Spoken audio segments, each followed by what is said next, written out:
सुप्रभात। आज के पठन पाठन का विषय है शब्द विचार। शब्द और पद हम पिछली कक्षा में पढ़ चुके हैं। पिछली कक्षा में आपको बताया गया कि शब्द और पद क्या है। शब्द एक वर्णों का समूह, सार्थक समूह शब्द कहलाता है, और उसी शब्द का जब हम वाक्य में प्रयोग करते हैं तो वो पद हो जाता है। ये हमने पिछली कक्षा में पढ़ा था। तो आज के पठन पाठन का विषय है शब्द विचार, अर्थात आपके पाठ्यक्रम का ये दूसरा पाठ है, और जिसे समझने के लिए हमें फिर से एक बार भाषा के बारे में जानना होगा। जैसा कि हम सब जानते हैं कि मन के भावों को प्रकट करने का और जानने का एक साधन है भाषा, और किसी भी भाषा के शुद्ध रूप को जानने के लिए हम व्याकरण की जानकारी को आवश्यक मानते हैं। इस प्रकार व्याकरण की दृष्टि से व्याकरण की दृष्टि से मुख्यतः व्याकरण के 3 क्षेत्र माने गए हैं: वर्ण विचार, शब्द विचार और वाक्य विचार। तो आज हम शब्द विचार के बारे में जानेंगे। शब्द के मुख्य रूप से वर्गीकरण के 4 आधार हैं। पहला उत्पत्ति के आधार पर, जिसे हम स्रोत के आधार पर भी कहते हैं। दूसरा रचना के आधार पर, तीसरा अर्थ के आधार पर, और चौथा प्रयोग के आधार पर। तो पहला जो रचना के आधार पर है वो हम पिछली कक्षा में पढ़ चुके हैं। अब हम उसके आगे का अंश पढ़ेंगे। रचना के इसमें स्रोत के आधार पर शब्द के हमने 4 भेद जाने: तत्सम, तद्भव, देशज और विदेशज। अब हम रचना के आधार पर दूसरा जो प्रकार है इसको हम जानेंगे। रचना के आधार पर शब्द के मूल रूप से 3 भेद होते हैं। रचना के आधार पर शब्द के मूल रूप से 3 भेद होते हैं। तो सबसे पहला नाम है ऋण शब्द। रचना के आधार पर ऋण शब्द होता है एक ऋण शब्द, और ये दूसरे वाले का है। और दूसरा जो है योग ऋण, दूसरा है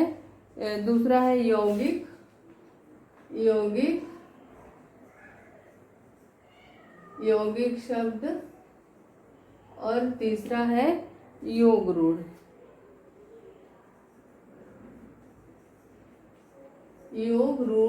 शब्द। दूसरा वाला जो रचना के आधार पर, इसके 3 भेद होते हैं। पहला ऋण शब्द, दूसरा यौगिक शब्द, ये दूसरा वाला प्रकार है। तो दूसरे वाले प्रकार के 3 भेद होते हैं। सबसे पहला है ऋण शब्द, दूसरा है यौगिक शब्द, और तीसरा है योग ऋण शब्द। अब ऋण शब्द किसे कहते हैं? ऋण शब्द जिन शब्दों के सार्थक खंड न हो सके, उन्हें ऋण शब्द कहा जाता है। जिन शब्दों के कोई भी सार्थक खंड न हम कर सके, इन्हें ऋण शब्द कहते हैं। जैसे कि पैर शब्द है। पैर शब्द में हम पै और र अलग अलग नहीं कर सकते हैं। थैला में थ और ला को अलग अलग नहीं कर सकते हैं। तो जिन शब्दों के सार्थक हम खंड न कर सके, ऐसे शब्दों को ऋण शब्द कहते हैं। दूसरा प्रकार है यौगिक, जैसा कि नाम से स्पष्ट है, योग के द्वारा हुआ है। यानी कि जो 2 शब्दों के दो या 2 से अधिक जो सार्थक शब्द हैं, उनके योग से यानी उनको जोड़ने से जो बनने वाले शब्द हैं, ऐसे शब्दों को यौगिक शब्द कहते हैं। नाम से ही स्पष्ट है, योग से बने हुए शब्द को यौगिक शब्द कहते हैं। 2 या 2 से अधिक शब्दों के मेल से, सार्थक शब्दों के मेल से जो शब्द बनते हैं, उन्हें यौगिक शब्द हम कहते हैं।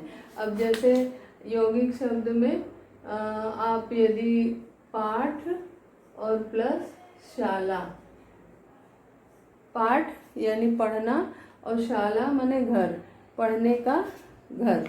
इसी प्रकार से रसोई घर, रसोई घर दो शब्दों के योग से बना है। दो शब्दों से के योग से बनने वाले शब्दों को यौगिक शब्द कहते हैं। इसके अन्य भी उदाहरण हैं, जैसे कि राष्ट्रपति, तो राष्ट्र और पति, राष्ट्र प्लस पति। अनुशासन, अनु और शासन, अनु एक शब्द है और शासन दूसरा शब्द है, दोनों को जोड़ के बना है शब्द अनुशासन। इसी तरह से प्रत्येक, प्रति और एक, प्रति और एक दोनों मिला के बना है प्रत्येक। अब ये शब्द समझ में आ गया होगा। रूढ़ शब्द किसे कहते हैं? रूढ़ शब्द ऐसे शब्द होते हैं जिनके हम कोई सार्थक खंड न कर सके, सार्थक रूप से जिनके खंड न हो, ऐसे शब्द को रूढ़ शब्द कहते हैं। दूसरा यौगिक शब्द, ऐसे शब्द जो कि दो या दो से अधिक सार्थक शब्दों को मिलाकर बनाए जाते हैं, ऐसे शब्दों को रूढ़ शब्द कहते हैं। तीसरा शब्द है योग रूढ़, तीसरा शब्द है योग रूढ़। जो यौगिक शब्द किसी रूढ़ या विशेष अर्थ में प्रयोग किए जाते हैं, ऐसे शब्दों को योग रूढ़ शब्द कहते हैं। ऐसे शब्द जो किसी विशेष अर्थ में प्रयोग किए जाते हैं, ऐसे यौगिक शब्द, मतलब दो शब्द आपस में जुड़े हों और उनका किसी विशेष अर्थ में जब हम प्रयोग करते हैं, तो ऐसे शब्दों को हम योग रूढ़ शब्द कहते हैं। जो योग से बने हैं और किसी अर्थ में, अर्थ के रूप में वे रूढ़ हो गए हैं, प्रचलित हो गए हैं, ऐसे शब्दों को हम योग रूढ़ शब्द कहते हैं। जैसे पंकज शब्द है, यहाँ पे पंकज शब्द है, पंक और ज, पंक और ज दो शब्द मिलके बने हैं। जैसे पंकज, पंक माने कीचड़ और ज माने पैदा होने वाला।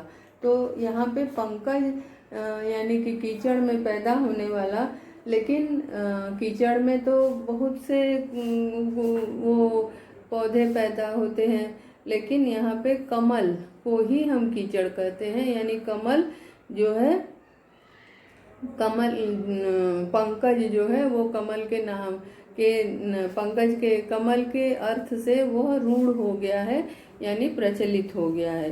तो ऐसे शब्द जो किसी दो शब्दों के योग से बने और किसी विशेष अर्थ में वे रूढ़ हो गए हों, प्रचलित हो गए हों, ऐसे शब्दों को हम योग रूढ़ शब्द कहते हैं। जैसे कि नीलकंठ, नीलकंठ, नीला और कंठ, तो नीलकंठ नाम दो शब्दों से मिलके नीलकंठ बना है यहाँ। लेकिन नीलकंठ मुख्य रूप से हम शिव के नाम से, शिव, उसका अर्थ शिव के रूप में जानते हैं, यानी कि वह शिव के रूप में रूढ़ हो गया है, प्रचलित हो गया है। अतः ऐसे शब्द जो किसी खास अर्थ में, विशेष अर्थ में रूढ़ हो जाते हैं, प्रचलित हो जाते हैं, जाने जाते हैं, ऐसे शब्दों को योग रूढ़ शब्द कहते हैं। तो रचना के आधार पे आपने जाना शब्द के तीन भेद होते हैं। सबसे पहला रूढ़ शब्द, यानी कि जिसके हम सार्थक खंड न कर सके, ऐसे शब्द जिनके हम सार्थक खंड न कर सके। दूसरा है यौगिक शब्द, जिनको हम दो शब्दों से या दो से अधिक शब्दों से मिलकर बने होते हैं और जिनका दोनों मिला के हम अर्थ जानते हैं। तीसरा जो है, दो शब्दों से मिलकर बने जरूर रहते हैं, परंतु वे किसी विशेष अर्थ में रूढ़ हो जाते हैं, ऐसे शब्दों को हम योग रूढ़ शब्द कहते हैं। तो कुल रचना के आधार पर तीन भेद हुए, यौगिक, रूढ़, यौगिक और योग रूढ़। अब तीसरा भेद हम जानते हैं। तीसरा भेद है अर्थ के आधार पर। अर्थ के आधार पर हम वाक्य के जो वर्गीकरण का तीसरा आधार है, यह अर्थ के आधार पर हम शब्दों के निम्नलिखित भेद के बारे में पढ़ेंगे। वे भेद हैं अर्थ के आधार पर। ये वाला है तीसरे नंबर पे, अर्थ के आधार पर इसके कुल मिलाकर के 4 भेद हैं। अर्थ के आधार पर कुल मिला के 4 भेद हैं। एक है पर्यायवाची,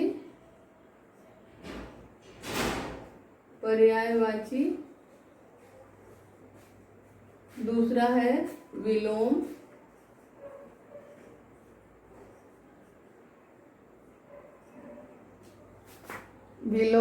उसके बाद है तीसरा है एकार्थी,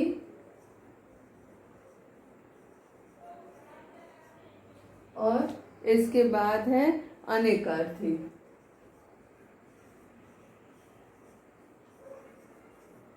तो तीसरा जो भेद है अर्थ के आधार पर शब्द के 4 भेद होते हैं।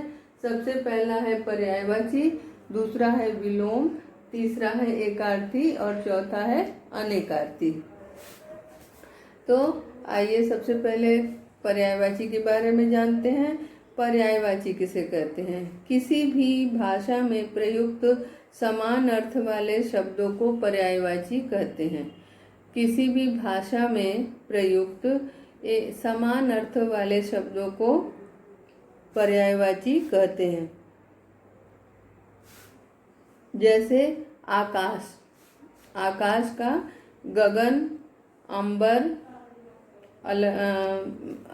गगन और अंबर शब्द है पर्यायवाची। इसी तरह से अहंकार का घमंड और दर्प। इसी तरह से जैसे कमल है, कमल का पंकज है, नीरज है, अंबुज है, ये सारे इसके पर्यायवाची हैं। तो किसी भी भाषा में जब किसी शब्द के 2 या 3 समान अर्थ वाले शब्द होते हैं, ऐसे शब्दों को हम पर्यायवाची शब्द कहते हैं। अब विलोम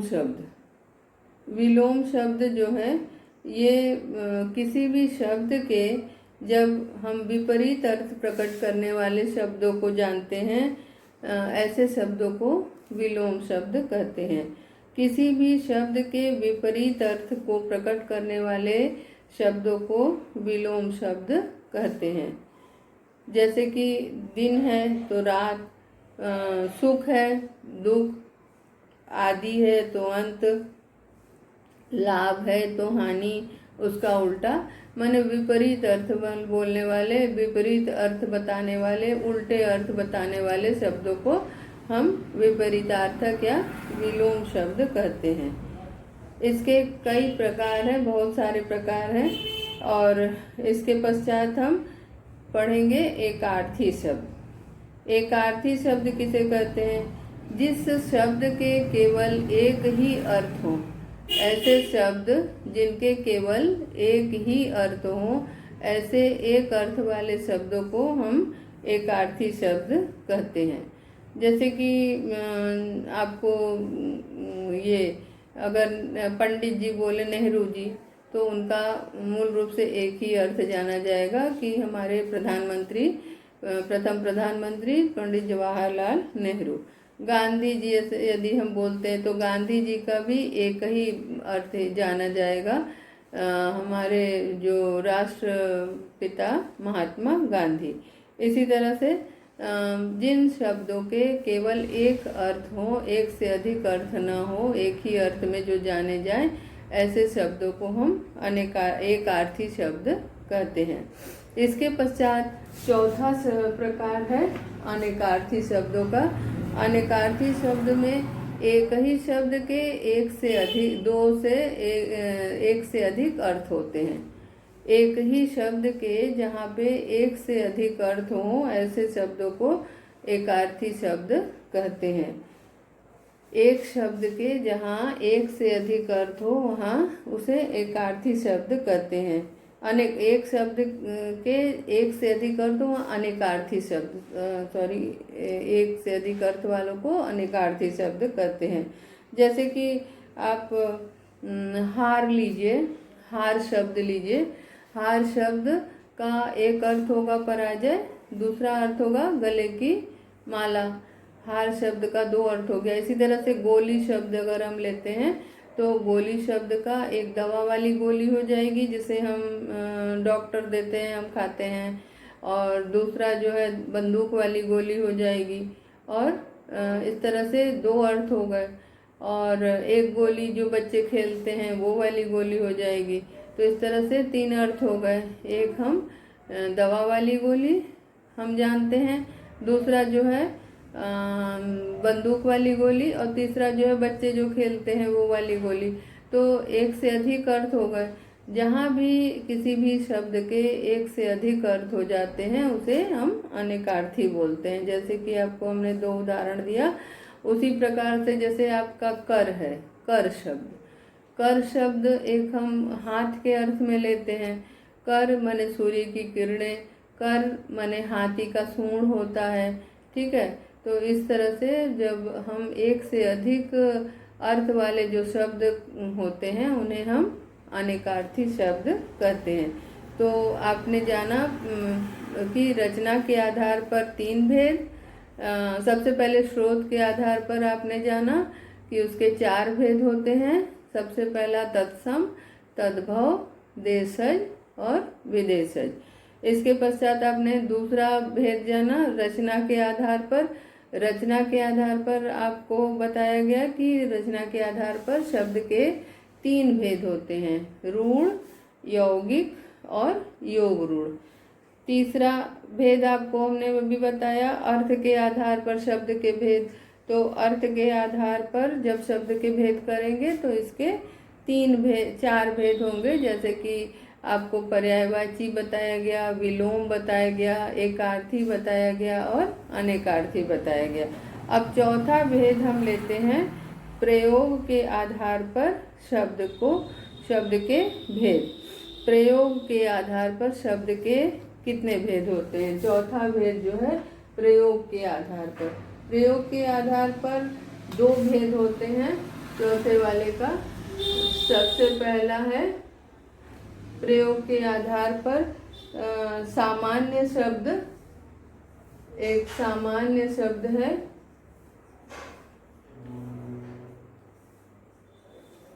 एक सामान्य शब्द है। दूसरा तकनीकी या पारिभाषिक शब्द। दूसरा जो है तकनीकी या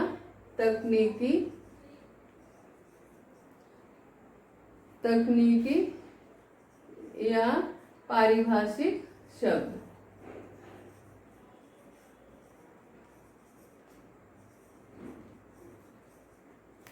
अब आप देखिए चौथा जो भेद है आपका प्रयोग के आधार पर।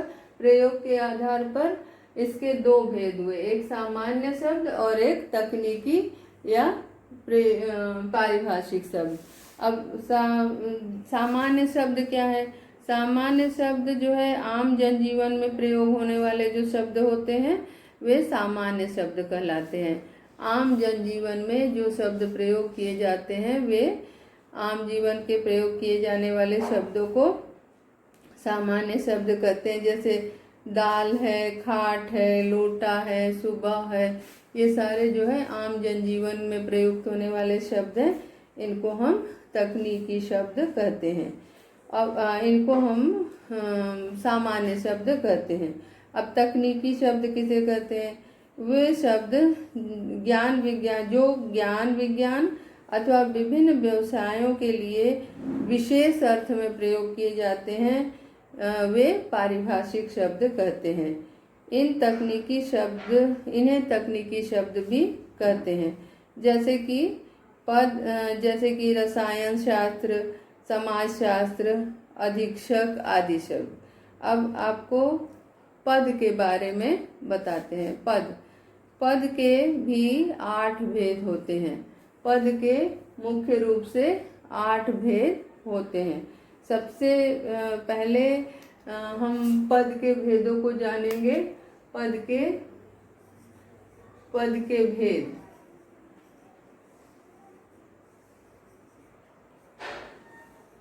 पद के मुख्य रूप से 8 भेद होते हैं। सबसे पहला भेद है संज्ञा।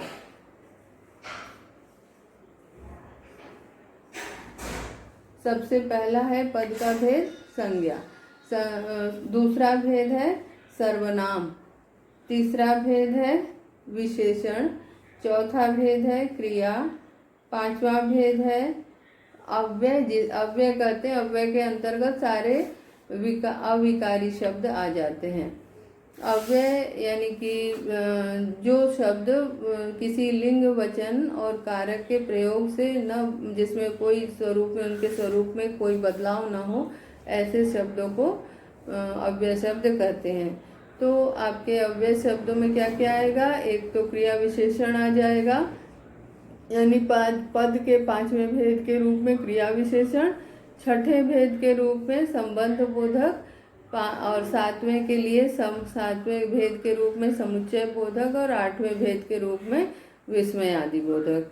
तो कुल मिलाकर के पद के कितने भेद हुए?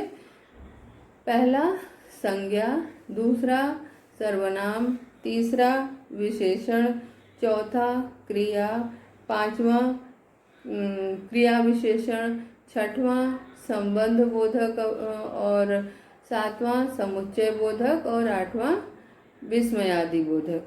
तो सबसे पहले हम पद का पहला भेद जानते हैं। पद के पहले भेद के रूप में आपको हमने बताया कि पहला भेद है संज्ञा। जिन शब्दों से संज्ञा किसे कहते हैं? अब संज्ञा की परिभाषा के बारे में जानते हैं। ऐसे साधारण रूप से आपने बचपन में कई कक्षाओं में लगातार संज्ञा की परिभाषा पढ़ी होगी, पर आज फिर से बता देती हूँ कि जिन शब्दों के किसी व्यक्ति, वस्तु, स्थान, प्राणी अथवा भाव के नाम का बोध होता है उसे संज्ञा कहते हैं। जिन शब्दों से किसी व्यक्ति, वस्तु, स्थान, भाव और प्राणी का बोध होता है, ऐसे शब्दों को संज्ञा शब्द कहते हैं। अब संज्ञा के भी तीन भेद होते हैं। मुख्य रूप से संज्ञा के तीन भेद होते हैं। सबसे पहला भेद है व्यक्तिवाचक संज्ञा। संज्ञा के तीन भेदों में सबसे पहला भेद है व्यक्तिवाचक संज्ञा। व्यक्तिवाचक संज्ञा किसे कहते हैं? जैसे कि आपको यदि नाम किसी का बोला जाए तो मुख्य रूप से वह व्यक्तिवाचक संज्ञा है। जैसे कि जिन शब्दों से किसी विशेष व्यक्ति, विशेष प्राणी, विशेष स्थान तथा विशेष वस्तु का बोध होता है। आप इस बात पे ध्यान दीजिएगा। आपको अक्सर जो है भ्रम होता है कि व्यक्ति यानी व्यक्ति से ही संबंधित होना चाहिए, ऐसा नहीं है। व्यक्तिवाचक संज्ञा में आप किसी प्राणी विशेष को भी ले सकते हैं, किसी स्थान विशेष को भी ले सकते हैं, किसी वस्तु विशेष को भी ले सकते हैं। यानी कि व्यक्तिवाचक संज्ञा किसी विशेष नाम वाले व्यक्ति, वस्तु या स्थान या प्राणी इनको कहते हैं। तो इनसे जिनका बोध होता है ऐसे शब्दों को हम व्यक्तिवाचक संज्ञा कहते हैं। जैसे कि आपको गांधी जी हैं, हाँ, रामायण है, रामायण पुस्तक है, तो इसका एक नाम है, इसीलिए यह व्यक्तिवाचक संज्ञा के अंतर्गत आएगा। इसी तरह से अगर हम आगरा शब्द लेते हैं, आगरा, वाराणसी किसी जगह का नाम है, किसी विशेष नाम का बोध करा रहा है। तो ऐसे शब्द जो किसी विशेष नाम का बोध कराते हैं, ऐसे शब्दों को हम कहते हैं व्यक्तिवाचक संज्ञा। कहीं स्थान का हो, कोई प्राणी का हो, कोई जगह का नाम हो, जैसे कि ताजमहल है। ताजमहल भी एक वस्तु विशेष का, एक विशेष भवन, एक विशेष चीज का बोध करा रहा है, वस्तु का। तो ऐसे में इसका यह जो है वस्तुवाचक, ये जो है व्यक्तिवाचक संज्ञा के अंतर्गत आएगा। तो इस प्रकार आपको परिभाषा स्पष्ट हो गई होगी कि जिन शब्दों से किसी विशेष व्यक्ति, विशेष वस्तु, विशेष प्राणी अथवा विशेष स्थान का बोध होता हो, ऐसे शब्दों को हम व्यक्तिवाचक संज्ञा के अंतर्गत रखते हैं। अब संज्ञा का जो दूसरा भेद है उसके बारे में जानते हैं। संज्ञा का दूसरा भेद है जातिवाचक संज्ञा। संज्ञा का दूसरा भेद क्या है? संज्ञा का दूसरा भेद है जातिवाचक संज्ञा। तो जातिवाचक संज्ञा की परिभाषा के बारे में अब जानते हैं। जैसे कि जो शब्द किसी प्राणी, पदार्थ या समूह की जाति का बोध कराता है। जो शब्द किसी प्राणी, पदार्थ, समूह या जाति का बोध कराता है, ऐसे शब्दों को जातिवाचक संज्ञा कहते हैं। जैसे कि आपको पशु जैसे शहर या पर्वत किसी विशेष नाम का नहीं, ऐसे ही अगर कोई नदी है, पर्वत है, केवल ऐसे ही बोला जाए तो किसी एक विशेष पदार्थ, विशेष प्राणी यहाँ पे नहीं है। तो यहाँ पे साधारण रूप से किसी भी प्राणी के लिए कहा जा रहा है, किसी भी पदार्थ के लिए कहा जा रहा है, किसी भी समूह के लिए कहा जा रहा है। अतः यह जो है जातिवाचक संज्ञा के अंतर्गत आएगा। अब जातिवाचक संज्ञा के ऐसे अंग्रेजी भाषा में 5 भेद संज्ञा के बताए जाते हैं। तो उनके जो 5 भेद हैं, वे 2 भेद जो है हम लोग जातिवाचक संज्ञा में रखते हैं। एक है द्रव्यवाचक संज्ञा और दूसरा क्या है? समूहवाचक संज्ञा, जिसे इंग्लिश में मटेरियल नाउन और कलेक्टिव नाउन कहते हैं। ये दोनों भेद जो है हमारे हिंदी में हम जातिवाचक संज्ञा के अंतर्गत रखते हैं। तो द्रव्यवाचक संज्ञा क्या है? आइए इसके बारे में जानते हैं। द्रव्यवाचक संज्ञा जिन संज्ञा शब्दों से किसी द्रव्य या धातु का बोध होता है उसे द्रव्यवाचक संज्ञा कहते हैं। जिन संज्ञा शब्दों से किसी द्रव्य या धातु का बोध होता है उसे द्रव्यवाचक संज्ञा कहते हैं। जैसे कि पीतल है, मिट्टी है, दूध है, घी, चावल आदि, ये सारे शब्द जो हैं ये द्रव्य का बोध कराते हैं। तो जो शब्द द्रव्य का बोध कराते हों वे क्या हैं? द्रव्यवाचक संज्ञा के अंतर्गत आएंगे, परंतु ये भी जातिवाचक के अंतर्गत ही माने जाएंगे। अब इसी में जो दूसरा इसका भेद है समूहवाचक संज्ञा का। तो समूहवाचक संज्ञा किसे कहते हैं? आइए उसके बारे में भी जानते हैं। समूहवाचक संज्ञा वे संज्ञा शब्द हैं जो शब्द किसी समूह या समुदाय का बोध कराते हैं। जो शब्द किसी समूह या समुदाय का बोध कराते हैं, ऐसे शब्दों को हम समूहवाचक संज्ञा कहते हैं। अब जैसे सभा शब्द है, सभा शब्द समूह का बोध कराता है। भीड़ शब्द है, भीड़ भी एक समूह का बोध कराता है। फिर परिवार भी एक समूह का बोध कराता है। तो जहाँ पे जो शब्द जिस शब्द से हम किसी समूह या समुदाय की जानकारी प्राप्त करते हैं, अर्थात जो शब्द किसी समूह या समुदाय का बोध कराते हैं, ऐसे शब्दों को क्या कहा जाता है? ऐसे शब्दों को समूहवाचक संज्ञा कहते हैं। अब तीसरा भेद हो गया। जैसे पहला आपने पढ़ा व्यक्तिवाचक संज्ञा और दूसरा पढ़ा आपने जातिवाचक संज्ञा। जातिवाचक संज्ञा में 2 भेद आपने अलग से पढ़ा, द्रव्यवाचक और समूहवाचक। अब आपको तीसरा भेद बताती हूँ। तीसरा भेद है संज्ञा का भाववाचक संज्ञा। संज्ञा का तीसरा भेद क्या है? भाववाचक संज्ञा। वे जो शब्द किसी भाव, दशा, गुण, धर्म, अवस्था आदि का बोध कराते हैं उन्हें हम भाववाचक संज्ञा कहते हैं। जो शब्द किसी भाव, दशा, गुण, धर्म, अवस्था आदि का बोध कराते हैं उन्हें हम भाववाचक संज्ञा कहते हैं।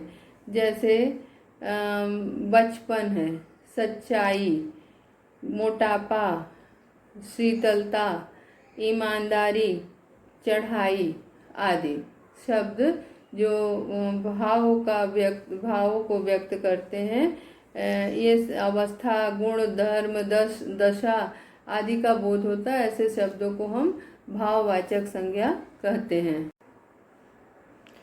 फिर आज आपने क्या क्या जाना? आज आपने रचना के आधार पर भेद जाना, रचना के आधार पर शब्द के मुख्य भेदों को जाना, रचना के आधार पर आपने जाना, फिर अर्थ के आधार पर भेद जाना, प्रयोग के आधार पर भेद जाना। उसके बाद सामान्य आपको मैंने पद के भेद के बारे में बताया, पद के मुख्य रूप से 8 भेदों के बारे में बताया। पद के मुख्य भेद हैं, सबसे पहला है संज्ञा, दूसरा सर्वनाम, तीसरा विशेषण, चौथा क्रिया, पांचवा क्रिया विशेषण, छठा है समुच्चय बोधक, सातवां संबंध बोधक और आठवां विस्मयादि बोधक। ये 8 प्रकार हैं। उसमें आपने सबसे पहला भेद संज्ञा के बारे में जाना, संज्ञा किसे कहते हैं और संज्ञा के कितने भेद हैं। मुख्य रूप से संज्ञा के 3 भेदों के बारे में आपने जाना और उन तीनों भेदों के उदाहरण से समझा कि संज्ञा के तीनों भेद किस प्रकार के होते हैं और उसको कैसे पहचाने जाते हैं। धन्यवाद।